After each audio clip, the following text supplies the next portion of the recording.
जय हिंद साथियों। तो साथियों आज की क्लास में हम देखेंगे CDP child development and pedagogy का मॉक टेस्ट नंबर 2, जिसमें हम देखेंगे 15 बहुत ही महत्वपूर्ण क्वेश्चन। तो साथियों देखते हैं आप इन 15 क्वेश्चन में से कितने क्वेश्चन सही कर पाते हैं, और वीडियो में अंत तक हमारे साथ बन रहे हैं और अंत में हमें कमेंट में टाइप करके जरूर बताएं कि आपने कितने क्वेश्चन को सही किया है। तो साथियों शुरू करते हैं आज का मॉक टेस्ट और देखते हैं अपना पहला प्रश्न। हमारा पहला प्रश्न है लिंग है। तो साथियों लिंग क्या है? ऑप्शन नंबर 1 सहज गुण, सामाजिक संरचना, जैविक सत्ता या फिर शारीरिक संरचना। तो क्वेश्चन नंबर 1 का सही आंसर किसके साथ जाएगा साथियों? जी हां, इसका सही आंसर होगा ऑप्शन नंबर 2, यह एक सामाजिक संरचना है। ऑप्शन नंबर 2 इस प्रश्न के लिए बिल्कुल सही आंसर होगा।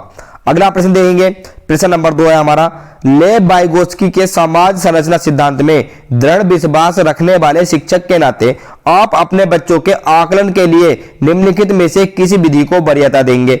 ऑप्शन नंबर 1 है तथ्यों पर आधारित प्रत्यास्मरण के प्रश्न, या फिर वस्तु परक बहुविकल्पीय प्रकार के प्रश्न, या सहयोगी प्रोजेक्ट, या फिर ऑप्शन नंबर 4 है मानकीकृत परीक्षण। तो क्वेश्चन नंबर 2 का सही आंसर क्या होगा? जल्दी से कमेंट में टाइप करें। जी हां, इसका सही आंसर होगा ऑप्शन नंबर 3 सहयोगी प्रोजेक्ट। आप सहयोगी प्रोजेक्ट विधि को वरीयता देंगे। ऑप्शन नंबर 3 इस प्रश्न के लिए बिल्कुल सही आंसर होगा।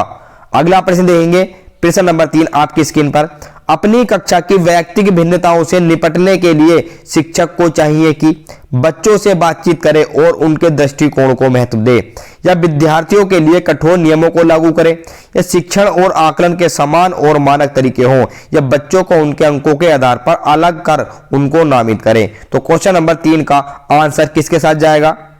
इसका आंसर जाएगा साथियों ऑप्शन नंबर 1 के साथ, बच्चों से बातचीत करें और उनके दृष्टिकोण को महत्व दे। ऑप्शन नंबर 1 इस प्रश्न के लिए सही आंसर होगा।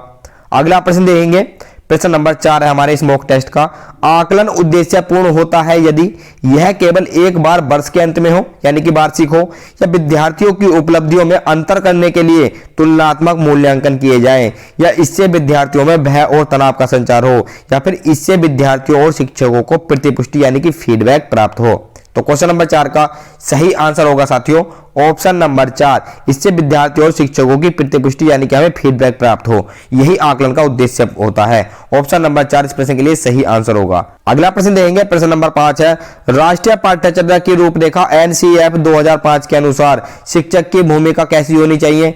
वेरी इंपोर्टेंट क्वेश्चन हो जाता है साथियों।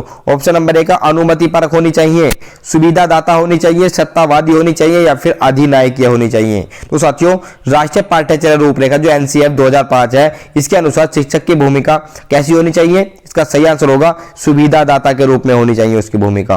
ऑप्शन नंबर 2 इस प्रश्न के लिए बिल्कुल सही आंसर होगा। अगला प्रश्न देखेंगे, प्रश्न नंबर 6 हमारा, किसी प्रगतिशील कक्षा की व्यवस्था में शिक्षक एक ऐसे वातावरण को उपलब्ध कराकर अधिगम को सुगम बनाता है जो समावेशन को हतोत्साहित करता है, आवृत्ति को बढ़ावा देता है, खोज को प्रोत्साहन देता है, या फिर नियामक है। तो क्वेश्चन नंबर 6 का सही आंसर किसके साथ जाएगा?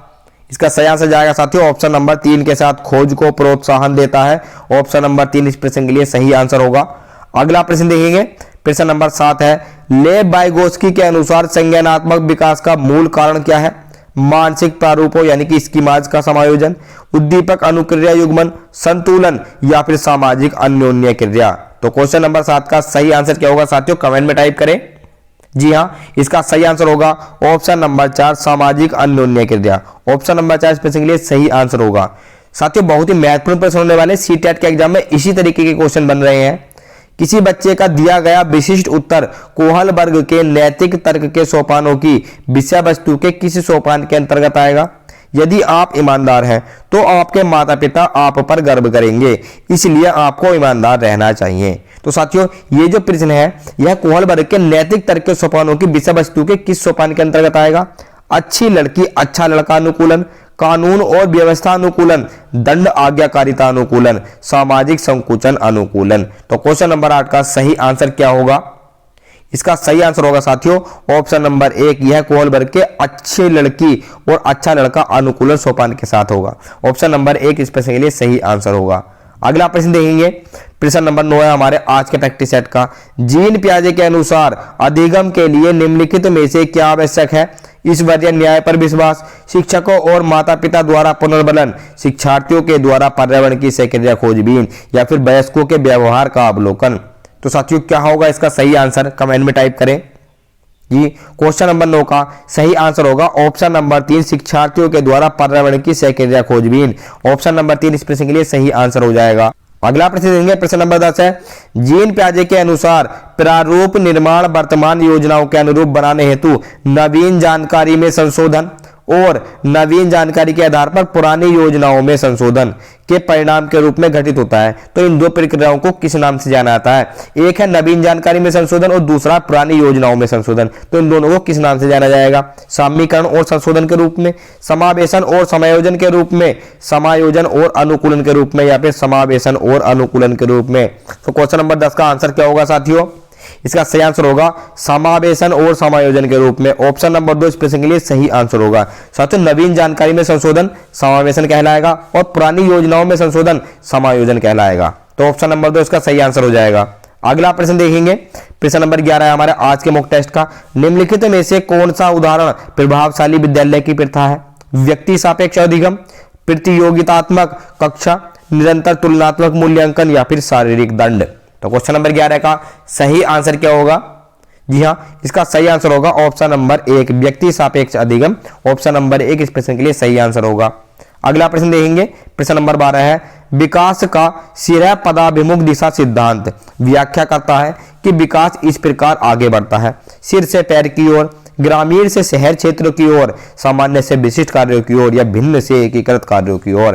तो क्वेश्चन नंबर 12 का सही आंसर क्या होगा साथियों? सिरा पदाभिमुख, इसका मतलब होता है सिर से पैर की ओर। तो ऑप्शन नंबर 1 इस प्रश्न के लिए बिल्कुल सही आंसर हो जाएगा। अगला प्रश्न देखेंगे, प्रश्न नंबर 13 है, भाषा विकास के लिए सबसे संवेदनशील निम्नलिखित में से कौन सा है?